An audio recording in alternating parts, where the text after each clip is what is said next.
हाय बच्चों। बच्चों, एक बिंदु और बिंदु से बनती हैं खूब सारी रेखाएं। सीधी रेखाएं, आड़ी तिरछी रेखाएं या हो घुमावदार रेखाएं।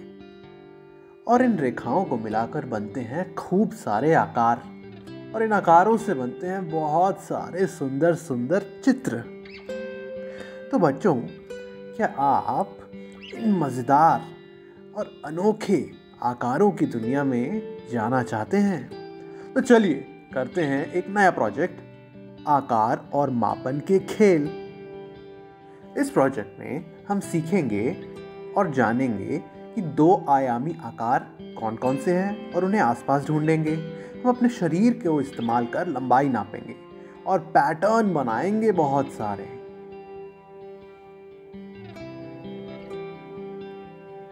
आज हम कुछ आकारों के बारे में जानेंगे और उन्हें अपने आसपास ढूंढने की कोशिश करेंगे। सबसे पहले रहा यह आकार। क्या आप इस आकार का नाम जानते हैं? इस आकार को हम घुमा फिरा कर भी अच्छे से देख सकते हैं। इस आकार का नाम है त्रिभुज या ट्रायंगल।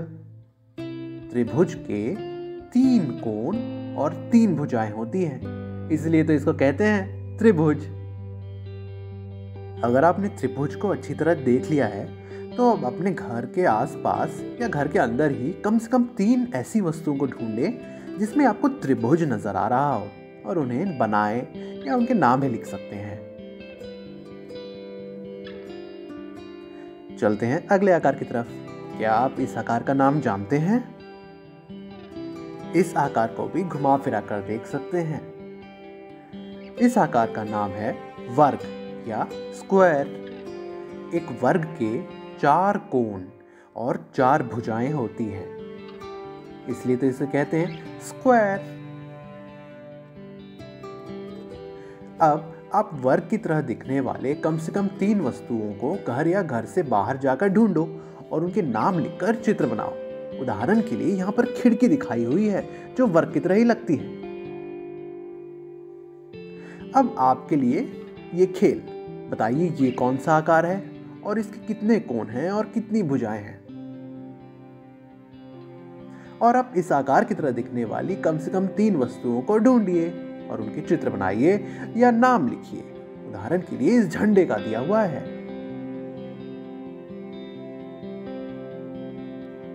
और आ गया एक नया आकार। क्या इसके कोई कोण या भुजाएं आपको नजर आ रही है? आखिर इसका नाम क्या है? तो ये था वृत्त। अब वृत्त की तरह दिखने वाले कम से कम 3 वस्तुओं को घर या घर से बाहर जाकर ढूंढो और उनके नाम लिखकर चित्र बनाओ।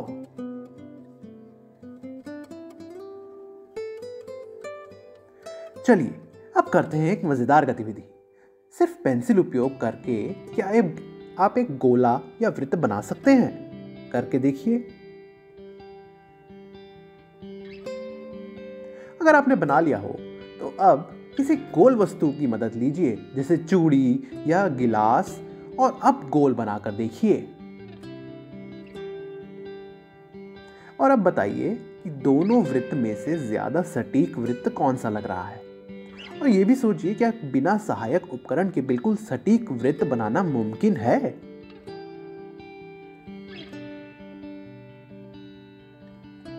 करते हैं दूसरी गतिविधि। आपने खूब सारे आकार अपने आसपास ढूंढे, पर क्या आप किसी एक ही वस्तु में बहुत से आकारों को ढूंढ सकते हैं? उदाहरण के लिए ये घर दिया हुआ है, अब आप भी ढूंढिए ऐसा एक वस्तु।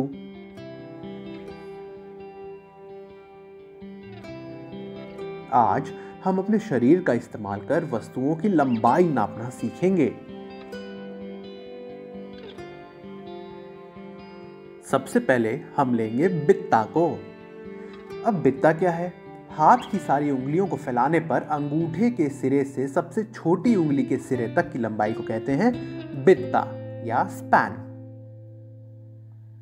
अब चलो नापते हैं। क्या आप अपनी ऊंचाई बित्ते या स्पैन में नाप सकते हैं? करके देखिए और सबको बताइए कि कितने बित्ते बराबर आपकी ऊंचाई है। अब कुछ और लोगों को भी उन्हें उनके ही बित्ते में उनकी ऊंचाई नापने को कहिए, जैसे कि माता पिता या भाई बहन या दोस्त। क्या सभी लोगों के बित्ते की लंबाई बराबर होती है? क्या सभी लोगों के हाथ उंगलियां बराबर होते हैं? चलिए अब सीखते हैं कि फैदम क्या है। दोनों हाथों को फैलाए जाने के बाद उनके बीच की दूरी को हम फैदम कहेंगे।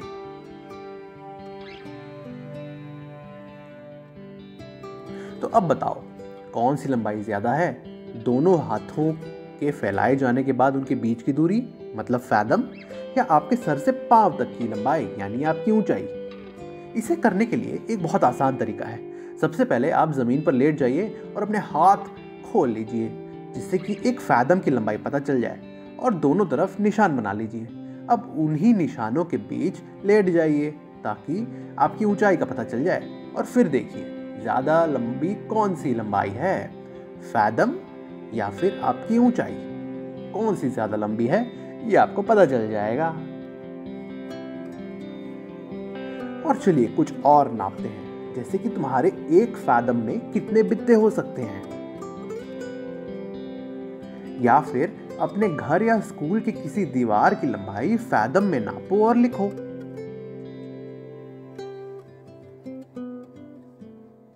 और आगे बढ़ते हैं और सीखते हैं हाथ। कोहनी से लेकर हाथ की सबसे लंबी उंगली के सिरे तक की लंबाई को हाथ या क्यूबिट कहते हैं। तो चलो एक हाथ में कितने बित्ते होंगे ये बताओ, और तुम्हारे दोस्त के एक हाथ में उसके कितने बित्ते हैं ये अपने दोस्त को करने को कहो या उसे सिखाओ। और बताओ कि किसी 1 साल के बच्चे की लंबाई तुम किस में नापोगे, फैदम में, बित्ते में या हाथ में? अब है पांव। जिस तरह हम अपने हाथ और उंगलियों से नाप सकते हैं उसी तरह पांव से भी नापा जा सकता है। आपके पांव की लंबाई को पांव या फुट कहेंगे। और अब चलिए आगे बढ़ते हैं और नापते हैं, जैसे कि किसी कमरे की लंबाई को अपने पांव या फुट में नापो और लिखो। और अब अपने टीचर या किसी बड़े व्यक्ति को उस कमरे की लंबाई पांव में नापने को कहो और वो भी लिखो।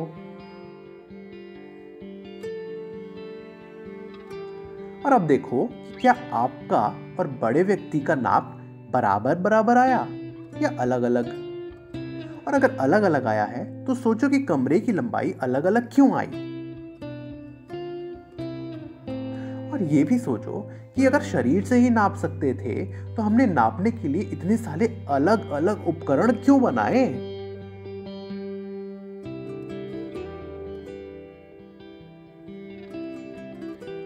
आज हम आकारों को मिलाकर पैटर्न बनाना सीखेंगे। सबसे पहले इस चित्र को ध्यान से देखिए और इस चित्र की हूबहू नकल करने की कोशिश कीजिए। और ये भी सोचिए और देखकर बताइए कि इस चित्र में कितने गोले या वृत्त हैं। और उसके बाद इस एक और चित्र को देखिए और इसकी भी नकल कर चित्र बनाने की कोशिश करिए। और फिर बताइए कि इस चित्र में कौन कौन से आकार आपको दिख रहे हैं। जब आकारों को मिलाकर बहुत सारे आकार बनाए जाते हैं, उन्हें दोहराया जाता है, बार बार बनाया जाता है, तो उन्हें एक पैटर्न कहा जाता है। आप दिए गए पैटर्नों को देखकर खुद पैटर्न बनाएं और नए नए पैटर्न्स भी अपने मन से बनाएं। इस घन का पैटर्न भी बना सकते हैं। घन एक 3 आयामी आकार है। इसको ध्यान से देखिए और इसे बनाने की कोशिश करिए। इस तरीके से आप पैटर्न्स बनाने सीख जाएंगे।